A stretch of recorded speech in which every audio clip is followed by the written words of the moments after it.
امریکہ اور ایران نے جنگ بندی معاہدے پر دستخط کر دیے۔ امریکی میڈیا اور ایرانی وزارت خارجہ کے مطابق دونوں ممالک کے درمیان طویل کشیدگی اور جنگ ختم کرنے کا یہ معاہدہ باقاعدہ نافذ العمل ہو چکا۔ ترجمان نے تصدیق کی ہے کہ متن پر دونوں صدور نے دستخط کیے ہیں۔ انہوں نے یہ واضح کیا ہے کہ جمعے کو سوئٹزرلینڈ میں مجوزہ ملاقات دستخط کے لیے نہیں تھی اور اس ملاقات کے انعقاد کا حتمی فیصلہ اگلے چند گھنٹوں میں متوقع ہے۔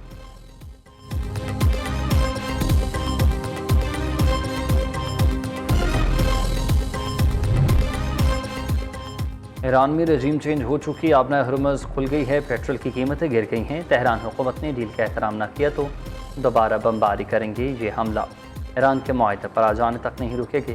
امریکی صدر کی پھر دھمکی، تہران حکومت راضی ہے، جوہری ہتھیار بنائے گی نہ حاصل کرے گی۔ جنگ جاری رکھ سکتا تھا لیکن دنیا میں اقتصاد بازاری نہیں چاہتا۔ ایران امریکہ معاہدے پر G7 ممالک بہت خوش، ڈیل کے بدلے ایران کو کوئی رقم یا فنڈ فراہم نہیں کریں گے۔ امریکی صدر کی فرانس میں پریس کانفرنس، کہا پاکستان اور قطر نے مذاکرات کے لیے بہت کام کیا۔ تاریخی معاہدے میں پاکستان کا بڑا ہاتھ ہے، بہترین ثالثی کے لیے پاکستان کے شکر گزار۔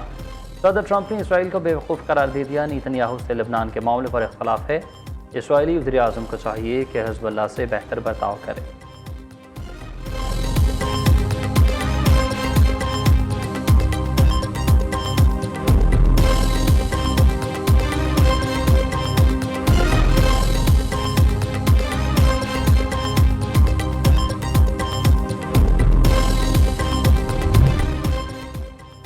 ایران اور امریکہ میں 19 جون کو مفاہمتی یادداشت پر دستخط کی تقریب۔ وزیر اعظم شہباز شریف اور فیلڈ مارشل سعید عاصم منیر آج جنیوا جائیں گے۔ نائب وزیر اعظم اسحاق ڈار، وزیر اطلاعات عطا تاڑر اور دیگر وزراء ساتھ ہوں گے۔ سیکرٹری خارجہ امن بلوچ کی قیادت میں پاکستان کا سفارتی مشن سوئٹزرلینڈ پہنچ چکا۔ دفتر خارجہ کے حکام اہم تقریب کے انتظامات کریں گے۔ قطر، سعودیہ، مصر، ترکیہ کے نمائندے بھی موجود ہوں گے۔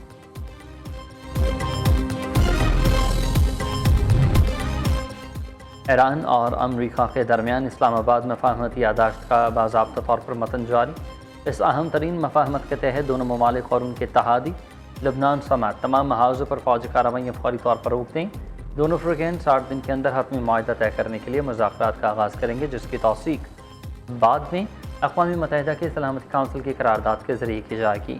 معاہدے کے تحت امریکہ دستخط کے فوری بعد ایران کے خلاف اپنی بحری ناکہ بندی ختم کرنے کا عمل شروع کرے گا، جسے 30 دن میں مکمل کیا جائے گا، جبکہ حتمی معاہدے کے بعد 30 دن کے اندر امریکی افواج کو ایران کے قریب سے ہٹا لیا جائے گا۔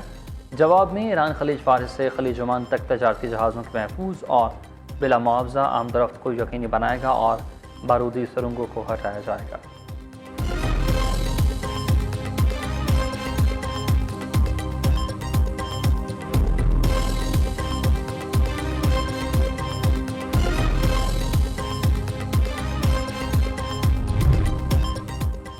اقتصادی محاذ پر امریکی محکمہ خزانہ فوری طور پر ایرانی تیل اور بینکنگ شعبے کے لیے اجازت نامے جاری کریں گے۔ ایران کے منجمد اثاثے بحال کیے جائیں گے اور امریکی یک طرفہ دو طرفہ عالمی پابندیاں ختم کرنے کے ساتھ ساتھ ایران کی تعمیر نو کے لیے $300 ارب کے علاقائی منصوبے پر کام کرے گا۔ جوہری امور پر ایران نے عزم دہرایا کہ وہ جوہری ہتھیار نہیں بنائے گا اور AIEA کی نگرانی میں افزودہ یورینیم کے ذخائر کو کم کرے گا۔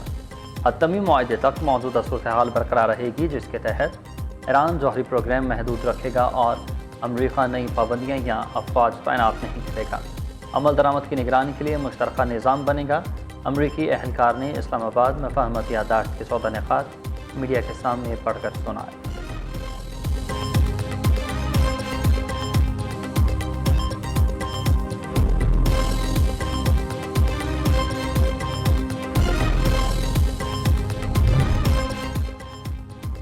آئندہ مالی سال کے بجٹ پر تحفظات اور گلگت بلتستان میں حکومت سازی۔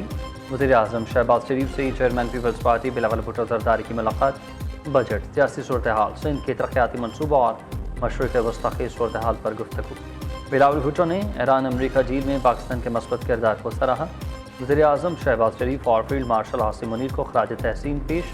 بلاول بھٹو نے گلگت بلتستان میں حکومت سازی کے لیے تعاون پر وزیر اعظم کا شکریہ ادا کیا۔ شہباز شریف نے وفاق اور صوبوں کے درمیان باہمی تعاون کو ترقی کے لیے کردار ادا کیا۔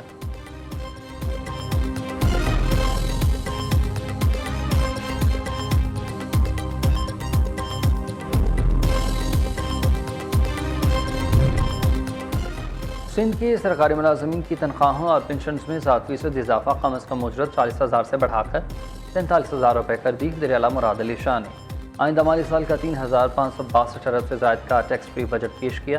تعلیم کے لیے 25.9 ارب، صحت کے لیے 17.4 ارب روپے کا ترقیاتی بجٹ، زراعت اور لائف اسٹاک کے لیے 6.3، زرعی سپر ٹیکس کی حد 150 ملین سے بڑھا کر 500 ملین ہو گئی، زرعی سپر ٹیکس 10% سے کم 8% مقرر، لوکل گورنمنٹ اور میونسپل انفراسٹرکچر کے لیے 121 ارب 60 کروڑ روپے مختص۔ وزیر اعلیٰ سندھ کا کراچی میں سندھ انٹرنیشنل سینٹر قائم کرنے کا اعلان۔ آئندہ مالی سال کے بجٹ میں کراچی کے لیے اربوں روپے کے میگا پروجیکٹس کا عندیہ دے دیا۔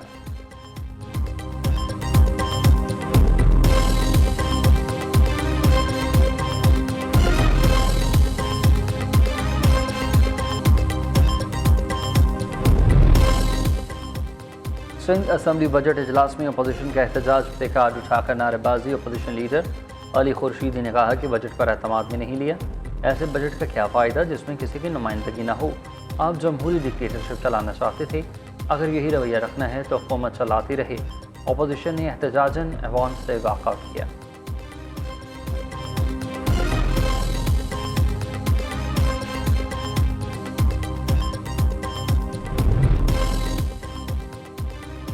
وفاقی طرز پر بلوچستان میں تنخواہوں اور پنشنز میں 7% اضافہ۔ وزیر خزانہ شعیب نوشروانی نے بلوچستان کے 1099 ارب روپے کا آئندہ مالی سال کا ٹیکس فری بجٹ پیش کیا۔